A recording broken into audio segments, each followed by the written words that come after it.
Hi అండి. ఈరోజు నాటుకోడి చికెన్ చేస్తున్నాము. అందుకు బాగా కడిగి ఉప్పు పసుపు వేసి కడిగి పట్టిన నాటుకోడి, పెద్ద ఆనియన్, ఒక పెద్ద టమాటో, అల్లం వెల్లుల్లి పేస్ట్. ఈ చికెన్ నేను కుక్కర్లో చేస్తున్నాను, అందుకు కుక్కర్ పెట్టాను.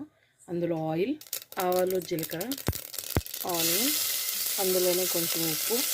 ఇది ఫ్రై అయిపోయింది. అందులో టమాటో, అందులో అల్లం పేస్ట్, కొత్తిమీర వేసాము. ఇప్పుడు మనం పసుపు, కారం, అందులోనే ధనియాల పొడి కూడా వేసేసాను. అందులోనే మనం కడిగి పెట్టుకున్న చికెన్ వేసాను. ఇదంతా బాగా కలిపేసానండి. ఇది ఒక 10 నిమిషాలు ఉడకాలి. పుదీనా, చికెన్ మసాలా, గరం మసాలా. ఇప్పుడు మనకి ఎన్ని వాటర్ కావాలో అన్ని వేసుకోవాలండి. ఇప్పుడు విజిల్ పెట్టేద్దాము. కుక్కర్ పెట్టేసామండి. విజిల్ వేడి వేడి చికెన్ రెడీ అయిపోయిందండి.